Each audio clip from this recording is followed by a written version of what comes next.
Assalamualaikum warahmatullahi wabarakatuh. Pada kesempatan ini, saya akan coba mengulas sebuah studi kasus internasional tentang kepatuhan dan itikat baik dalam perjanjian internasional. Sebelumnya, perkenalkan, nama saya Albert Sarnubi, NIM 2023060046, mahasiswa Universitas Siber Muhammadiyah, Fakultas Hukum. Adapun tujuan presentasi ini adalah untuk mengetahui yang pertama, betapa pentingnya kepatuhan dan itikat baik. Kepatuhan dan itikat baik adalah pilar fundamental dalam perjanjian internasional yang krusial untuk menjaga stabilitas dan kepercayaan dalam hubungan antar negara yang saling menguntungkan. Yang kedua, menyoroti dampak pelanggaran. Bagaimana dampak pelanggaran itu sendiri? Pelanggaran dapat menimbulkan dampak yang serius seperti ketegangan diplomatik dan ketidakpercayaan yang pada akhirnya mengganggu stabilitas hubungan internasional dan kerjasama global. Di mana pada presentasi ini kami menampilkan dua studi kasus diantaranya dalam negeri, yang kedua luar negeri, dan bagaimana urgensi prinsip itikat baik itu sendiri. Contoh yang studi kasus yang pertama adalah penundaan putusan kasasi oleh MA, di mana pelanggaran itikat baik terjadi pada saat Mahkamah Agung menunda penerbitan putusan kasasi yang memicu protes dari FSP MI. Kasus ini menunjukkan dampak nyata dari penundaan hukum.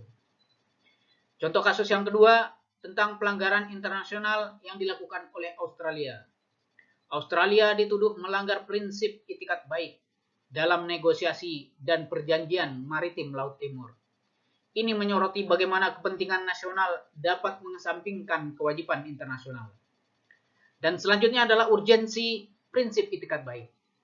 Kedua kasus di atas baik dalam negeri maupun di luar negeri seperti kasus MA dan kasus pelanggaran oleh Australia dapat menggarisbawahi bahwa pentingnya itikat baik sebagai landasan kepercayaan dan stabilitas hukum, baik di tingkat domestik maupun internasional, untuk menjamin keadilan dan kepastian. Adapun tujuan dan relevansi dari presentasi ini adalah yang pertama, tujuan utama adalah untuk memahami prinsip itikat baik dalam hukum internasional secara mendalam. Presentasi ini juga mengkaji dampak terhadap kepatuhan perjanjian yang telah disepakati. Memahami itikat baik adalah kunci untuk menjaga stabilitas dan kepatuhan dalam hubungan internasional, mencegah dampak negatif yang lebih luas. Relevansinya dalam kontekstual, ketidakpatuhan terhadap perjanjian dapat memicu konsekuensi ekonomi dan politik yang signifikan bagi negara-negara yang terlibat. Hal ini termasuk penurunan dukungan finansial dan destabilisasi hubungan internasional yang sudah terjalin. Ada beberapa pemaparan teori dari prinsip itikat baik, yaitu bagaimana memahami itikat baik sesuai konvensi Wina dan interpretasi kontekstual menjadi dasar kepatuhan dalam perjanjian internasional seperti PBB. Yang pertama, definisi menurut konvensi Wina. Menurut pasal 31 ayat 1 konvensi Wina, itikat baik didefinisikan sebagai interpretasi perjanjian internasional yang harus dilakukan secara jujur dan sesuai dengan maksud para pihak. Yang kedua, interpretasi kontekstual dan P3B. Interpretasi kontekstual memainkan peran penting dalam memastikan kepatuhan, terutama dalam kasus perjanjian penghindaran pajak berganda atau P3B yang memerlukan pendekatan berbasis itikat baik. Sekarang kami masuk pada analisis kasus yang dilakukan oleh Australia, yaitu spionase Australia, di mana pelanggaran itikat baik.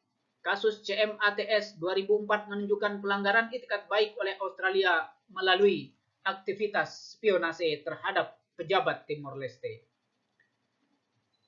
Yang kedua, dampak pada validitas perjanjian. Tindakan spionase tersebut secara langsung berdampak pada validitas dan keabsahan perjanjian internasional yang telah disepakati.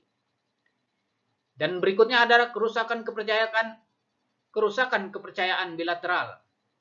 Analisis WSWS menyoroti rusaknya kepercayaan dalam hubungan bilateral dan mempertanyakan kepatuhan Australia terhadap prinsip-prinsip perjanjian. Menurut para pendapat ahli dan perbandingan, pentingnya itikat baik dalam hukum internasional. Para ahli hukum internasional menekankan krusialnya itikat baik dalam setiap perjanjian. Hal ini sejalan dengan prediksi Law 360 mengenai tren arbitrase internasional pada tahun 2026 yang menyoroti peningkatan fokus pada kepatuhan dan implementasi itikat baik sebagai pilar utama dalam penyelesaian sengketa global. Tantangan dalam penerapan ini adalah contoh studi kasusnya. Tantangan dalam penerapan prinsip ini terlihat jelas pada kasus seperti keluarnya AS dari perjanjian iklim global dan ketidakpastian seputar minyak Venezuela yang menunjukkan kompleksitas komitmen internasional di dunia nyata. Penerapan hukum yaitu Indonesia dan arbitrase. Tantangan penegakan putusan. Tantangan Indonesia dalam mengakui putusan arbitrase asing menciptakan ketidakpastian hukum bagi investor, terutama dalam penegakan perjanjian pemegang saham. Hal ini menimbulkan risiko yang signifikan dan mengurangi prediktabilitas bagi pihak asing. Menjelajahi tantangan hukum dalam arbitrase dan dampaknya pada kepercayaan investor di lingkungan bisnis Indonesia. Implikasinya terhadap investasi adalah ketidakpastian berdampak signifikan pada iklim investasi. Mengurangi kepercayaan investor asing terhadap sistem hukum yang berlaku di Indonesia. Untuk menjaga daya tarik investasi, perlu adanya kepastian hukum yang lebih kuat dan konsisten. Beberapa kesimpulan pada poin utama adalah, yang pertama, itikat baik sebagai fondasi. Itikat baik merupakan fondasi penting dalam perjanjian internasional. Prinsip ini memastikan bahwa negara-negara bertindak secara jujur dan tulus, menciptakan dasar yang kuat untuk kerjasama dan kepercayaan timbal balik. Harmonisasi sistem hukum. Penyelarasan antara hukum domestik dan internasional sangat krusial. Harmonisasi ini penting untuk memastikan implementasi efektif dari kewajiban internasional di tingkat nasional, sehingga mencapai kepatuhan yang nyata. Dan berikutnya, mencapai kepatuhan efektif.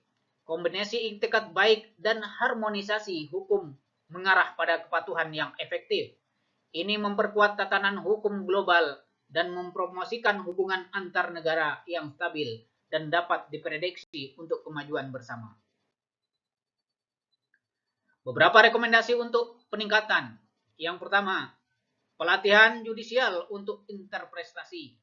Memperkuat pemahaman hakim tentang konvensi internasional seperti Konvensi New York 1958 untuk menafsirkan ketertiban umum secara konsisten dan sesuai standar global. Yang kedua, transparansi dalam proses pengakuan.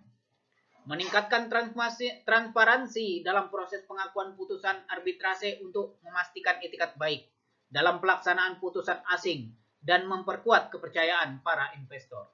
Yang ketiga, meningkatkan kepatuhan internasional. Langkah-langkah ini secara kolektif meningkatkan kepatuhan Indonesia terhadap perjanjian internasional, membangun reputasi sebagai lingkungan hukum yang dapat diandalkan. Itulah yang dapat kami sampaikan dalam pemaparan ini. Ucapan terima kasih kami sampaikan apresiasi untuk partisipasi dan perhatian. Terima kasih atas partisipasi dan perhatian Anda dalam presentasi ini. Kami sangat menghargai keterlibatan Anda diskusi lebih lanjut. Wassalamualaikum warahmatullahi wabarakatuh.